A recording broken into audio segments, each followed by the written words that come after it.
السلام علیکم ورحمۃ اللہ تعالی وبرکاتہ حامدا ومصلیا ومسلما اما بعد فاعوذ باللہ من الشیطان الرجیم بسم اللہ الرحمن الرحیم انما یخشی اللہ من عبادہ العلماء صدق اللہ العظیم صلو علی الحبیب اللہ رب محمد صلی اللہ علیہ وسلم نحن عباد محمد صلی اللہ علیہ وسلم۔ کام وہ لے لیجئے تم کو جو راضی کرے، ٹھیک ہو نام رضا تم پہ کروڑوں درود۔ اہل کھنڈوا اور وہاں کے سنی علماء، سنی ائمہ نے جو فیصلہ کیا ہے وہ فیصلہ اپنی جگہ صحیح اور درست ہے، اور میں عرصہ دراز سے یہ بات بولتا آ رہا ہوں۔ مجھے یاد پڑتا ہے کہ اب سے تقریباً 4 سال پہلے ناگپور کی سرزمین پر ایک پروگرام رکھا گیا تھا جس کا عنوان تھا رد طاہر الپادری اور رد امین القادری، اور ساتھ ہی کفر ابو طالب، یہ سب عناوین تھے۔ تقریباً اس کے 3 یا 4 عنوان تھے۔ جب اس میں کفر ابو طالب کی بات آئی تھی تو بہت سارے احباب نے اس پہ بھی واویلا مچایا کہ اس مسئلے پر بات کرنے کی کیا ضرورت ہے۔ تو دراصل وہاں کے احباب نے مجھے بتایا کہ ایک رافضی وہاں گفتگو کر کے گیا تھا کفر ابو طالب کے تعلق سے، اور اس نے کہا تھا کہ جو اس کو نہیں مانتا ہم اس کو مسلمان نہیں مانتے۔ تو میرا ملی اور دینی فریضہ تھا کہ میں یہ بتاؤں کہ یہ مسئلہ ضروریات دین سے نہیں ہے۔ پھر میں نے اس پر اپنے دلائل بھی دیے تھے۔ انہی دنوں ایک مسئلہ بہت زور پکڑے ہوئے تھا کہ جناب امین القادری مالی گاؤں، جو سنی دعوت اسلامی کے ایک مبلغ ہیں، انہوں نے حضرت جبریل امین اور دیگر نفوس قدسیہ کی شان میں ایسے کلمات بولے تھے جن کلمات کو سننے کے بعد کوئی بھی ان کو سنی ماننے کے لیے تیار نہیں ہو سکتا، اور وہ تقریباً 39 سوالات خود مالی گاؤں کے علماء نے تیار کیے تھے، جن کا نام میں یہاں لینا مناسب نہیں سمجھتا۔ حضور محدث کبیر دامَ ظلہ علینا نے جب ان کی بارگاہ میں یہ سوالات پیش کیے گئے تو آپ نے جو فتویٰ دیا تھا اس فتوی کا آغاز ہی یہ تھا کہ ایسا خطیب غالی قسم کا رافضی معلوم ہوتا ہے۔ جناب نے کبھی تو یہ کہا تھا فَقُلْ تَعَالَوْا نَدْعُو أَبْنَاءَنَا وَأَبْنَاءَكُمْ وَنِسَاءَنَا وَنِسَاءَكُمْ وَأَنفُسَنَا وَأَنفُسَكُمْ۔ تو انفسنا وانفسکم اس ٹکڑے سے اور قرآن پاک کی آیت کریمہ کے اس جز اور حصے سے انہوں نے وہی استدلال کیا تھا جو رافضی کرتے ہیں، کہ سرکار علیہ السلام اور حضرت مولا کائنات کو دیکھ کر ایسا لگتا ہے جیسے 2 جسم ایک جان ہے۔ یہی رافضیوں کی بولی تھی۔ اسی طریقے سے کہا تھا کہ سیدہ کائنات رضی اللہ تعالی عنہ، مخدومہ کائنات حضرت فاطمہ الزہرا رضی اللہ تعالی عنہ کے در کا نوکر ہے جبریل، معاذ اللہ، جبکہ اعلیٰ حضرت امام اہل سنت رضی اللہ تعالی عنہ نے اعتقاد الاحباب فی الجمیل والمصطفیٰ والآل والاصحاب کے اندر تیسرا عقیدہ ثالثہ جو آپ نے ذکر کیا ہے، اس میں یہ بتایا ہے، پہلے عقیدے میں اللہ کی توحید، دوسرے میں حضرات انبیاء کا ذکر، تیسرے میں بتایا کہ ان کے بعد جو نمبر آتا ہے، جو ان کے بعد ترتیب آتی ہے، وہ رسل ملائکہ کی آتی ہے، اور رسل ملائکہ جو ہے وہ حضرات انبیاء، حضرات رسولان اعظام کے بعد ہیں۔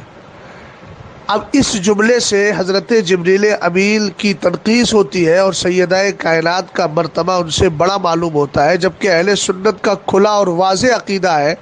کہ رسول غیر رسول سے ہمیشہ افضل ہے، کوئی غیر رسول رسول سے افضل نہیں ہو سکتا۔ اسی طریقے سے